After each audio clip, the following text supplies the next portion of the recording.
അമ്മ എന്നോട് പറഞ്ഞു ദൈവത്തിനെ വിശ്വസിക്കണം. പക്ഷേ എനിക്ക് എപ്പോഴും പുച്ഛമായിരുന്നു. ഒരു ദിവസം ഞാൻ വീട്ടിലോട്ട് ഫുഡ് മേടിക്കാൻ വേണ്ടി, അമ്മ വന്ന സമയത്ത് ഫുഡ് മേടിക്കാൻ വേണ്ടി പുറത്ത് പോയി പൈസ കൊണ്ട് പുറത്ത് പോയ സമയത്ത് പൈസ എൻ്റെ നഷ്ടപ്പെട്ടു. Praise the Lord. എൻ്റെ പേര് രാഹുൽ. ഞാൻ ഒറ്റപ്പാലത്ത് നിന്നാണ് വരുന്നത്. ഞാനൊരു ഹിന്ദു മതവിശ്വാസിയാണ്.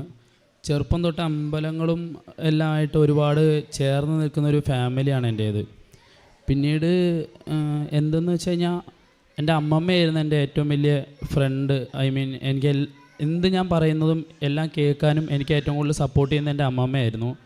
ഒരിക്കലും അമ്മമ്മ മരിച്ചിട്ടിപ്പോൾ ഒരു 4 വർഷമായി. അമ്മമ്മ മരിച്ചതിന് ശേഷം എനിക്ക് ദൈവവിശ്വാസം ഉണ്ടായിട്ടില്ല. ഒരു ദൈവത്തിലും എനിക്ക് വിശ്വാസമില്ല. ഞാനൊരു നിരീശ്വരവാദിയായിരുന്നു. ദൈവത്തിനെക്കുറിച്ച് പറയുന്നവരെല്ലാവരും ഞാൻ പുച്ഛിക്കുമായിരുന്നു. ദൈവം ഉണ്ട് എന്ന് പറയുന്നവരെ പുച്ഛിക്കുമായിരുന്നു. എനിക്ക് എല്ലാത്തിനോടും വെറുപ്പായിരുന്നു. അങ്ങനെ ഇരിക്കുന്ന ഒരു സമയത്ത് ഈ 2022 ഫെബ്രുവരി 6 എനിക്കൊരു ആക്സിഡൻ്റ് ആയതിനു ശേഷം എനിക്കൊന്നും പറ്റിയില്ല. വണ്ടി ശരിക്ക് ബാക്കിൽ ഓവർലോഡായിരുന്നു. അതുകൊണ്ട് ചുരുങ്ങിപ്പോയി വണ്ടി. കൂടെ ഉണ്ടായിരുന്ന എൻ്റെ ഫ്രണ്ടിന് അത്യാവശ്യം വയ്യാതായി, ഹോസ്പിറ്റലിൽ അഡ്മിറ്റൊക്കെ ആയി. എനിക്ക് കുഴപ്പമൊന്നും പറ്റിയില്ല. പക്ഷേ എന്നിട്ടും ഞാൻ ദൈവത്തിന് നന്ദി പറയേ അങ്ങനെയൊന്നും ചെയ്തിട്ടുണ്ടായിരുന്നില്ല. എൻ്റെ അമ്മ ഖത്തറിലാണ് വർക്ക് ചെയ്യുന്നത്. ഒരു അമ്മ ലീവിന് വന്ന സമയത്താണ് കൃപാസനത്തെക്കുറിച്ച് അമ്മ എൻ്റെ അടുത്ത് പറഞ്ഞത്. എന്നിട്ടും എനിക്ക് വിശ്വാസമോ കാര്യങ്ങളോ ഒന്നും ഉണ്ടായിരുന്നില്ല. അമ്മ എന്നോട് പറഞ്ഞു ദൈവത്തിനെ വിശ്വസിക്കണം. പക്ഷേ എനിക്ക് എപ്പോഴും പുച്ഛമായിരുന്നു. ഒരു ദിവസം ഞാൻ വീട്ടിലോട്ട് ഫുഡ് മേടിക്കാൻ വേണ്ടി, അമ്മ വന്ന സമയത്ത് ഫുഡ് മേടിക്കാൻ വേണ്ടി പുറത്ത് പോയി പൈസ കൊണ്ട് പുറത്ത് പോയ സമയത്ത് പൈസ എൻ്റെ നഷ്ടപ്പെട്ടു. പെട്രോൾ പമ്പിൽ വെച്ച് മാത്രമേ ഞാൻ പൈസ എടുത്തിട്ടുള്ളൂ. പക്ഷേ പൈസ എവിടെയാണ് പോയതെന്ന് എനിക്കറിയാൻ പറ്റില്ല. ഫുഡിൻ്റെ അവിടെ ബില്ല് കൊടുക്കാൻ പൈസ ഇല്ല. അവസാനം ഞാൻ ഗൂഗിൾ പേ ചെയ്തിട്ട് അവിടുന്ന് പോന്നു. വീട്ടിലെത്തിയിട്ട് ഫുഡ് കഴിച്ചുകൊണ്ടിരിക്കുമ്പോൾ അവർ പറഞ്ഞു ദൈവവിശ്വാസം ഇല്ലാത്തതുകൊണ്ടാണെന്ന് പറഞ്ഞു. അപ്പോൾ ഞാൻ പറഞ്ഞു ദൈവമാണോ പൈസയൊക്കെ കളയുന്നത് എന്നുള്ള രീതിയിൽ പറഞ്ഞു. അങ്ങനെയാണെങ്കിൽ ദൈവം കൊണ്ടുതരട്ടെ എന്നുള്ള രീതിയിൽ ഞാൻ സംസാരിച്ചു.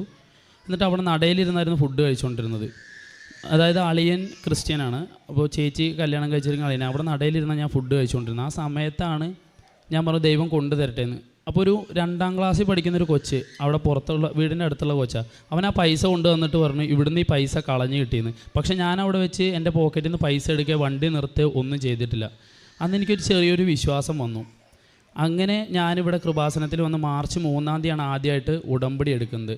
ഉടമ്പടി എടുത്തതിന് ശേഷം എനിക്ക് ഒരുപാട് സമാധാനം എനിക്ക് ലഭിച്ചു. ഉറക്കമൊന്നും ഇല്ലായിരുന്നു. എനിക്ക് ഉറക്കം നല്ല രീതിക്ക് കിട്ടാൻ തുടങ്ങി. ദൈവത്തിൻ്റെ ഒരു പ്രത്യേക ഒരു ഫീലിംഗ് ആയിരുന്നു എനിക്ക്.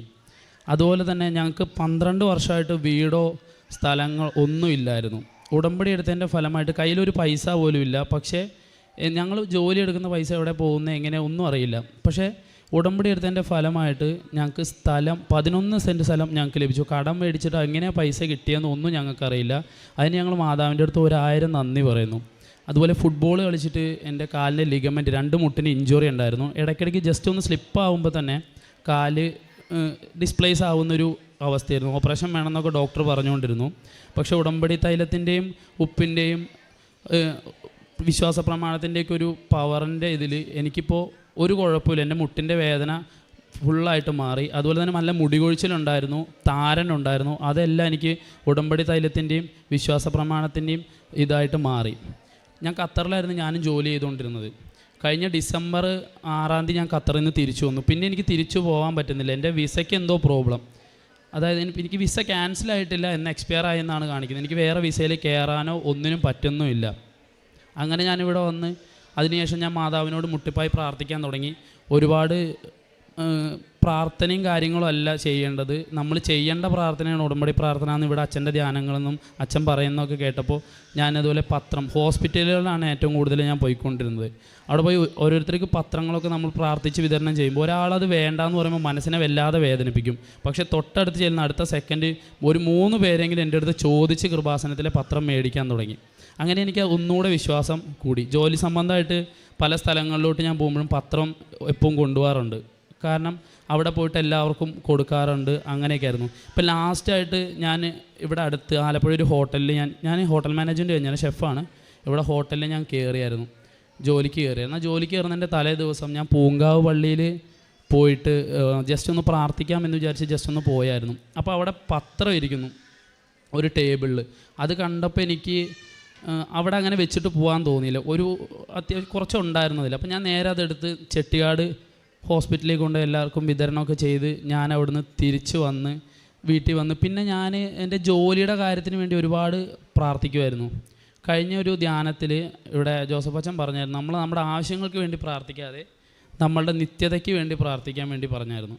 അപ്പോൾ അതിനുശേഷം ഞാൻ ദൈവം എന്നെ രക്ഷിക്കണേ എന്ന് അങ്ങനെയൊന്നും പ്രാർത്ഥിക്കാറില്ല. ഈശോയ്ക്കും അമ്മയ്ക്കും എപ്പോൾ ഇഷ്ടപ്പെടുന്നു അപ്പം എൻ്റെ കാര്യങ്ങൾ നടക്കണമെന്ന് പറഞ്ഞു. പെട്ടെന്ന് തന്നെ എനിക്ക് വിസ എങ്ങനെ അടിച്ചതെന്നോ വിസ എപ്പോഴാണ് അടിച്ചതെന്നോ ഒന്നും അറിയില്ലായിരുന്നു. വിസ വന്നു, ഇപ്പോൾ ഇത് ടിക്കറ്റ് വന്നു, എല്ലാം ഓക്കെ. ഈ മാസം 9-ാം തീയതി ഞാനിവിടുന്ന് ഖത്തറിലോട്ട് പോവുകയാണ് ജോലിയായിട്ട്.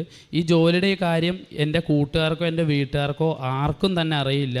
ഞാനിത് റിസൈൻ വെച്ച കാരണം എൻ്റെ ഹോട്ടലിൽ മാഡത്തിനും അറിയാം, പിന്നെ എനിക്ക് ഈ ജോലിയുടെ വിസയും കാര്യങ്ങളും അയച്ചെന്ന് HR-നും അറിയാം, പിന്നെ വേറെ ആർക്കും അറിയില്ല. ഞാൻ ആദ്യമായിട്ട് ഇത് കിട്ടിയ കാര്യങ്ങളെല്ലാം പറഞ്ഞേക്കണം എൻ്റെ അമ്മയോടും ഈശോനോടാണ്.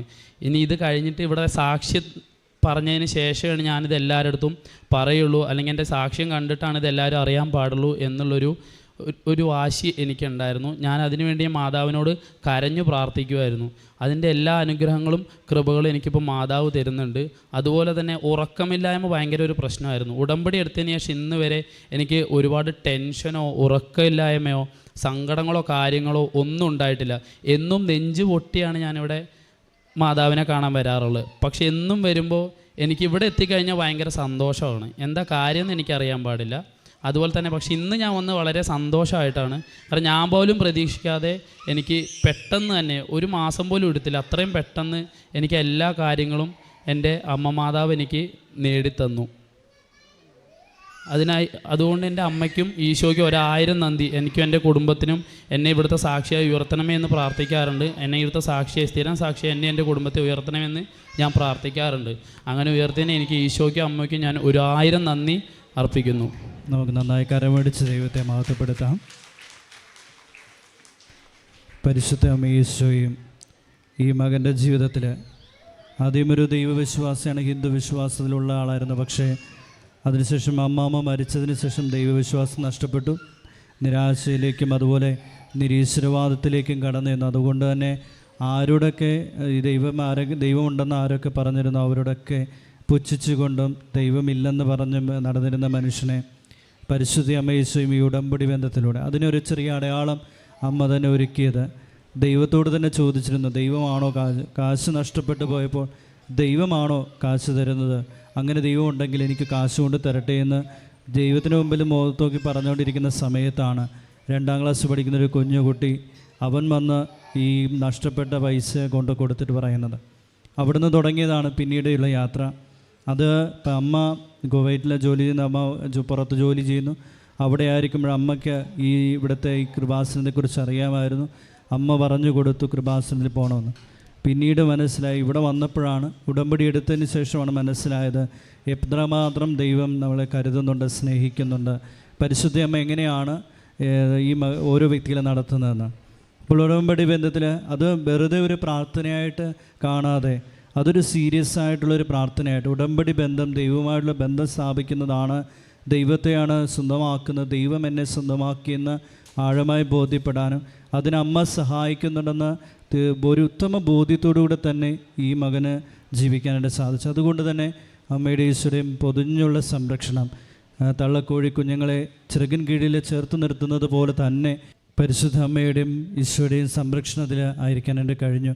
അപകട സാഹചര്യങ്ങളിലും അതുപോലെ തന്നെ വിസയുടെ കാര്യത്തിലുമൊക്കെ അമ്മ അതിവേഗം ഇടപെടുന്നത് അനുഭവിക്കാനായിട്ട് കഴിഞ്ഞു. അതേപോലെ ഇതിൽ എത്രമാത്രം ആത്മാർത്ഥതയോടെ നിൽക്കാൻ, വിശ്വസ്തയോടെ നിൽക്കാനും ദൈവത്തെ അനുഭവിച്ചറിയാൻ ഈ മകൻ പറഞ്ഞത് ഒരു വല്ലാത്തൊരു ഫീലിംഗ് ഉണ്ടായിരുന്നു. അതുപോലെ തന്നെ പറഞ്ഞതാണ് നേർച്ച വസ്തുക്കളും വിശ്വാസ പ്രമാണത്തിൻ്റെ പവറും. ഈ വിശ്വാസ പ്രമാണം റോമാ 10:9 കർത്താവായ യേശു ക്രിസ്തുവിനെ മരിച്ചവരിൽ നിന്ന് ഉയർപ്പിച്ചുവെന്ന് ഹൃദയം കൊണ്ട് വിശ്വസിച്ച് അതരം കൊണ്ട് ഏറ്റു പറയുന്നതാണ്. അപ്പോൾ ആരൊക്കെ അങ്ങനെ ചെയ്യുന്നുവോ അവിടെയൊക്കെ ഉറപ്പായിട്ടും ആ കർത്താവിൻ്റെ ശക്തി അവിടെ അനുഭവിക്കാനായിട്ട് സാധിക്കും. ഇപ്പോൾ വിശ്വാസ പ്രമാണം ഒരു പ്രാർത്ഥനയല്ല, അത് വെറും ഒരു പ്രാർത്ഥനയല്ല, മറിച്ച് അതൊരു പ്രഖ്യാപനമാണ്. കർത്താവായ യേശു ക്രിസ്തു രക്ഷകനാണെന്നും ആ കർത്താവായ യേശു ക്രിസ്തുവിനെ സ്വർഗീയ പിതാവ് മരിച്ചുവെന്ന് ഉയർപ്പിച്ചുവെന്ന് ഹൃദയം കൊണ്ട് വിശ്വസിച്ച് അതിലും കൊണ്ട് ഏറ്റുപറഞ്ഞുകൊണ്ടാണ് നേർച്ച വസ്തുക്കൾ ഉപയോഗിക്കുന്നത്. അപ്രകാരം ഈ മകനും ഈ ചെറുപ്പക്കാരനും അത് ചെയ്തു. അതിൻ്റെ ഫലമായിട്ട് ആ ഫുട്ബോൾ കളിച്ചപ്പോൾ ഉണ്ടായ ലെഗ്മെൻ്റ് പൊട്ടിയിരുന്നു. അതിനുശേഷം നടക്കാനൊക്കെ ബുദ്ധിമുട്ടായിരുന്നു. അതൊക്കെ പരിശുദ്ധയമ്മ പരിപൂർണമായിട്ട് പൂർണ്ണ സൗഖ്യത്തിലേക്ക് നയിച്ചു. അതേപോലെ തന്നെ ഈ മകന് ഒത്തിരിയേറെ പേർക്ക് ഈശോയെ കൊടുക്കുവാനുള്ള, അതായത് അമ്മയെ പറഞ്ഞു കൊടുക്കാനുള്ള ഒരു തീവ്രത കടന്നു വന്നു. അതുകൊണ്ട് അതിൻ്റെ ഫലമായിട്ട് പത്രങ്ങൾ എവിടെയെങ്കിലുമൊക്കെ അതിന് പള്ളിയിൽ പുങ്കാവ് പള്ളിയിലുണ്ടായിരുന്ന പത്രം പോലും തീക്ഷ്ണതയോടുകൂടി അത് അവിടെ വെറുതെ ഇരിക്കുന്ന കണ്ടിട്ട് സഹിക്കാതെ അത് എടുത്തുകൊണ്ട് പോയി ജോലി ചെയ്യുന്ന സ്ഥലത്തേക്കൊക്കെ കൊടുക്കാനൊക്കെ ആയിട്ട് സാധിച്ചു. ഇത് തീവ്രമായ പരിശുദ്ധാത്മാവിൻ്റെ അഭിഷേകവും പരിശുദ്ധമ്മയുടെ സ്നേഹവും സ്വർഗീയ പിതാവിൻ്റെ സ്നേഹവും അനുഭവിക്കാൻ കഴിഞ്ഞതിൻ്റെ ഒരു വലിയ ഉദാത്ത മാതൃകയാണ്. അപ്പോൾ ഈ മകന് പരിശുദ്ധ അമ്മ ഈശോ ചെയ്തു കൊടുത്ത വലിയ അനന്തമായ അനുഗ്രഹങ്ങൾക്ക്, അതുപോലെ വിസ തടസ്സം മാറ്റിക്കൊടുത്തതിന് ഈ മകനോടൊപ്പം നമുക്കും ഈശോയ്ക്കും അമ്മയ്ക്കും കോടാനുകോടി നന്ദി പറഞ്ഞുകൊണ്ട് ത്രിത്വക ദൈവത്തെ മഹത്വപ്പെടുത്തി കരമടിച്ച് അവിടുത്തെ ആരാധിക്കാം. ഈശോയെ നന്ദി, ഈശോ ആരാധന, ഈശോയെ മഹത്വം.